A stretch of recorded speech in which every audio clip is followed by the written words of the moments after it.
సర్వమంగళ మాంగళ్యే శివే సర్వార్థ సాధకే శరణ్యే త్రయంబకే దేవి నారాయణి నమోస్తుతే.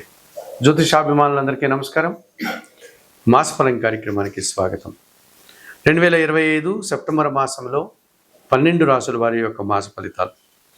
ఇప్పుడు 12 రాసుల్లో ముందుగా మేషరాశి వారు.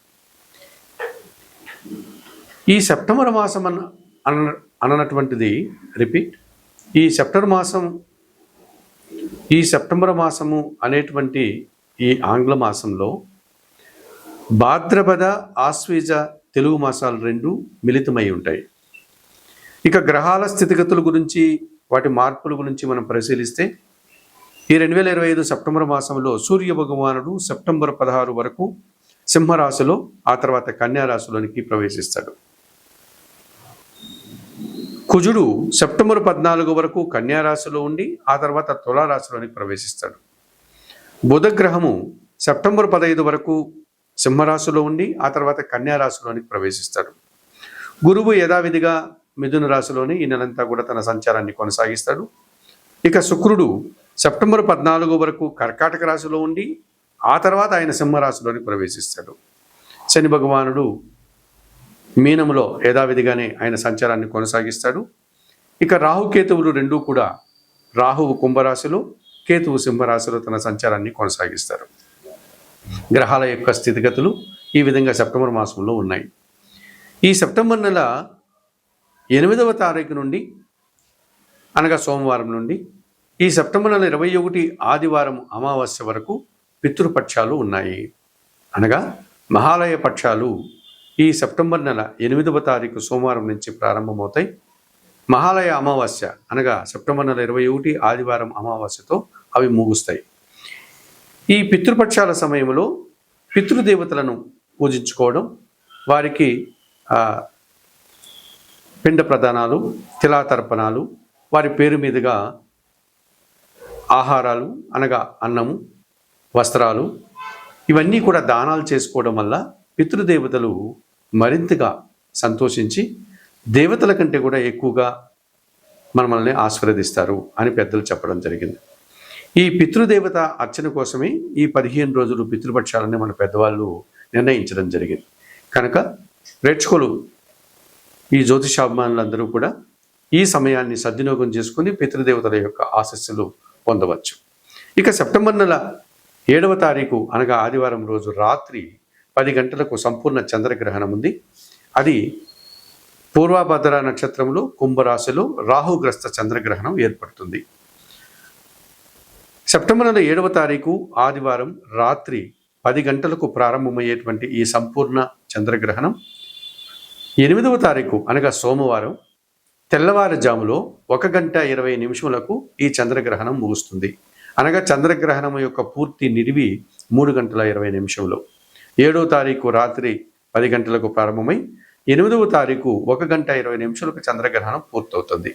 ఈ చంద్రగ్రహణం రాత్రిపూట అవుతోంది. ఆ రోజు పౌర్ణమి కనుక ఎవరికి ఎటువంటి సమస్యలు రావడానికి అవకాశం లేదు. అయితే చంద్రగ్రహణ సమయానికి ముందుగానే అందరూ ఆహారాది కార్యక్రమాలంతా ముగించుకొని ప్రశాంతంగా నిద్రపోవచ్చు. ఎవరైనా చంద్రగ్రహణ సమయంలో మేల్కొని ఉండే సందర్భం ఏర్పడితే వారు, ఇది రాహుగ్రస్త చంద్రగ్రహణం పూర్వభద్రలో ఏర్పడుతోంది కనుక దక్షిణామూర్తి శ్లోకాలు చదువుకోవడం, అలాగే శ్రీదేవి ఖడ్గమాల స్తోత్రం కానీ శ్రీ సూక్తం కానీ చదువుకోండి. లలిత సహస్రనామ స్తోత్రాన్ని చదువుకోవడం వల్ల వారు కాస్త ప్రశాంతంగా ఉండగలుగుతారు. ఇక ఇండ్లలో ఉన్నటువంటి ఆహార పదార్థాలు, బియ్యము, పప్పులు, కాయగూరలు, పండ్లు, వీటి మీద దర్భపూసలను పెట్టి ఆ మరుసటి రోజు సోమవారం తెల్లవారుజాములో సూర్యోదయ సమయానికి అందరూ నిద్రలేసి ఇంటిని శుభ్రం చేసుకొని స్నానమాచరించి ఆ దర్భపూసలను తీసి పడవేసి ఆ ఆహార పదార్థాలన్నీ యథావిధిగా వాడుకోవచ్చు. సోమవారం రోజు ఉదయం స్నానం ఆచరిన తర్వాత ఇంటిని శుద్ధి చేసుకున్న తర్వాత మీరు పేద బ్రాహ్మణులకు కానీ పేదలకు కానీ మినుములు, బియ్యము, శనగలు దానం చేయడం వల్ల ఈ చంద్రగ్రహణానికి సంబంధించినటువంటి ఏవైనా ప్రతికూల ఫలితాలు ఉంటే వాటి నుంచి మీరు బయటపడడానికి అవకాశం ఉంటుంది. ఇక ఈ 2025 సెప్టెంబర్ మాసంలో 12 రాశుల గురించి మాట్లాడుకునేటప్పుడు మేషరాశి ఫలితాలను ఇప్పుడు మనం తెలుసుకోబోతున్నాం. ఇక 2025 సెప్టెంబర్ మాసంలో వృషభ రాశి వారి యొక్క మాస ఫలితాలు. ఈ వృషభ రాశి వారికి 6 గ్రహాలు అనుకూలంగా సంచరిస్తున్నాయి. ఎక్కువ శుభలితాలకు లాభాలకు అవకాశం ఉంది. 70 నుంచి 80% శుభలితాలని ఈ మాసంలో మీరు అందుకోగలుగుతారు. సప్తమ వ్యయాధిపతి అయినటువంటి కుజుడు ఈ సెప్టెంబర్ 14 నుంచి ఆయన తులారాశిలో షష్టమ భావంలో సంచరించడం వల్ల మీకు జీవిత భాగస్వామి విషయంలో శుభ పరిణామాలు చోటు చేసుకుంటాయి. అలాగే భూవాహన లాభాలు అందుకుంటారు. ఆర్థికంగా బలపడతారు. కొన్ని వివాదాలను పరిష్కరించుకుంటారు. ద్వితీయ పంచమాధిపతి అయినటువంటి బుధుడు ఈ నెల 15 వరకు చతుర్థంలో అనగా సింహరాశిలో సంచరించడం వల్ల కుటుంబంలో శుభ కార్యక్రమాల నిర్వహణ, మీ మాటకు విలువ, స్థిరాస్తులకు సంబంధించిన లాభాలు అందుకుంటారు. వ్యాపార అభివృద్ధి, ఆర్థిక పరంగా మీరు బలం పుంజుకుంటారు. అష్టమ లాభాధిపతి అయినటువంటి గురువు ఈ నెలంతా కూడా ద్వితీయ భావంలో మిథున రాశిలో సంచరిస్తున్నాడు కనుక సమాజంలో పేరు ప్రఖ్యాతులు తెచ్చుకుంటారు. జన సంబంధాలు పెరుగుతాయి. అనుకోకుండా ఒక నూతన అవకాశాన్ని కూడా అందుకుంటారు. విద్యా సంబంధమైనటువంటి విషయాలు అనుకూలంగా ఉన్నాయి. జన్మరాశ్యాధిపతి షష్టాధిపతి అయినటువంటి శుక్రుడు ఈ నెలంతా కూడా తృతీయంలోను చతుర్థంలో అనగా కర్కాటక సింహరాశుల్లో సంచరించడం వల్ల జన సహకారం బాగా ఉంటుంది. ముఖ్యంగా స్త్రీజన సహకారంతో వృత్తి ఉద్యోగ వ్యాపారాల్లో అభివృద్ధిని సాధిస్తారు. కుటుంబంలో శుభ కార్యక్రమాలు నిర్వహిస్తారు. విందు వినోదాల్లో పాల్గొంటారు. ఇక భాగ్య దశమాధిపతి అయినటువంటి శని లాభంలో మీనరాశిలో సంచరిస్తున్నాడు. వృషభ రాశి వారికి అది లాభభావం కనుక వృత్తి ఉద్యోగ వ్యాపారాల్లో అభివృద్ధిని సాధిస్తారు. పనివారి సహకారంతో వ్యవసాయ రంగంలో కూడా మంచి లాభాలు అందుకుంటారు. దశమంలో కుంభరాశిలో రాహు సంచరిస్తున్నాడు.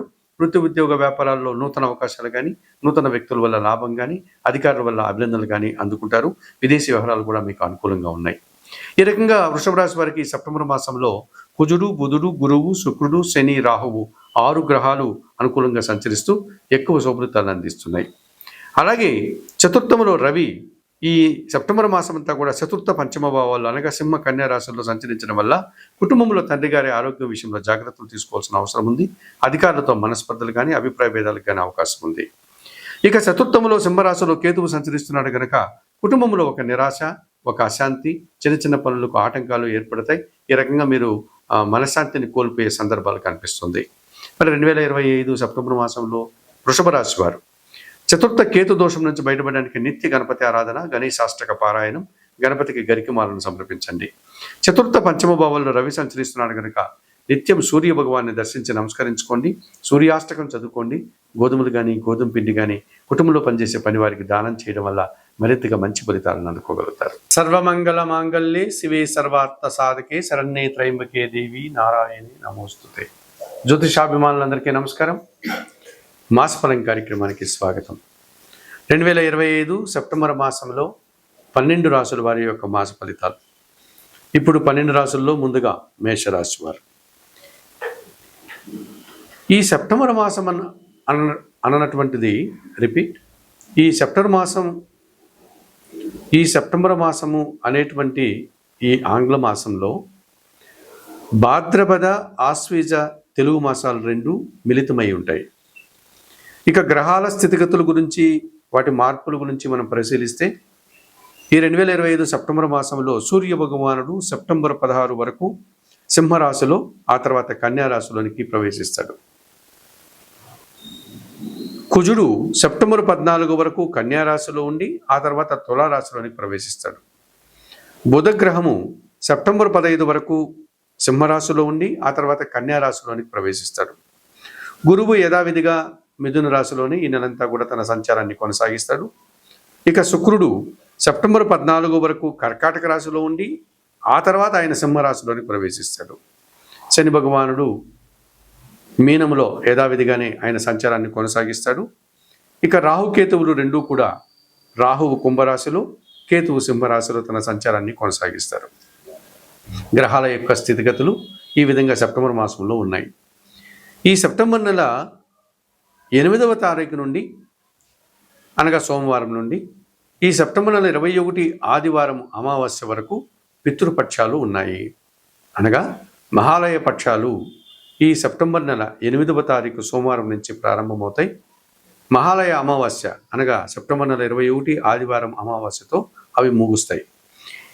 ఈ పితృపక్షాల సమయంలో పితృదేవతలను పూజించుకోవడం, వారికి పిండ ప్రదానాలు, తిలాతర్పణాలు, వారి పేరు మీదుగా ఆహారాలు అనగా అన్నము, వస్త్రాలు ఇవన్నీ కూడా దానాలు చేసుకోవడం వల్ల పితృదేవతలు మరింతగా సంతోషించి దేవతల కంటే కూడా ఎక్కువగా మనల్ని ఆశీర్వదిస్తారు అని పెద్దలు చెప్పడం జరిగింది. ఈ పితృదేవత అర్చన కోసమే ఈ 15 రోజులు పితృపక్షాలని మన పెద్దవాళ్ళు నిర్ణయించడం జరిగింది. కనుక ప్రేక్షకులు ఈ జ్యోతిషాభిమానులందరూ కూడా ఈ సమయాన్ని సద్వినియోగం చేసుకుని పితృదేవతల యొక్క ఆశీస్సులు పొందవచ్చు. ఇక సెప్టెంబర్ నెల 7వ తారీఖు అనగా ఆదివారం రోజు రాత్రి 10 గంటలకు సంపూర్ణ చంద్రగ్రహణం ఉంది.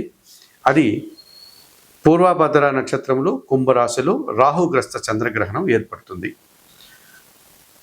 సెప్టెంబర్ నెల 7వ తారీఖు ఆదివారం రాత్రి 10 గంటలకు ప్రారంభమయ్యేటువంటి ఈ సంపూర్ణ చంద్రగ్రహణం 8వ తారీఖు అనగా సోమవారం తెల్లవారుజాములో 1:20 ఈ చంద్రగ్రహణం ముగుస్తుంది.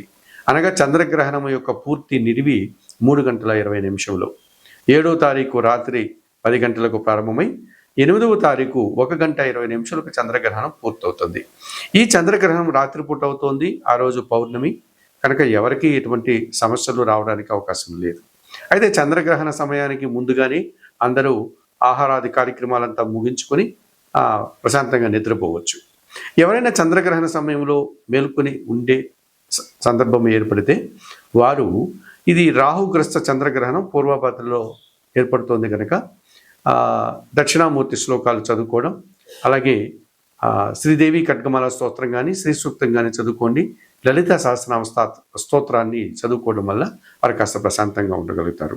ఇక ఇండ్లలో ఉన్నటువంటి ఆహార పదార్థాలు బియ్యము, పప్పులు, కాయగూరలు, పండ్లు వీటి మీద దర్భపోసలను పెట్టి ఆ మరుసటి రోజు సోమవారం తెల్లవారుజాములో సూర్యోదయ సమయానికి అందరూ నిద్రలేసి ఇంటిని శుభ్రం చేసుకొని స్నానం ఆచరించి ఆ దర్భపోసలను తీసి పడవేసి ఆ ఆహార పదార్థాలన్నీ యథావిధిగా వాడుకోవచ్చు.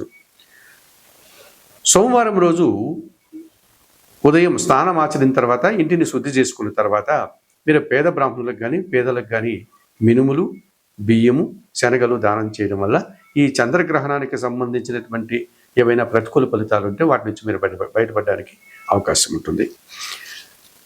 ఇక ఈ 2025 సెప్టెంబర్ మాసంలో 12 రాశుల గురించి మాట్లాడుకునేటప్పుడు మేషరాశి ఫలితాలను ఇప్పుడు మనం తెలుసుకోబోతున్నాం.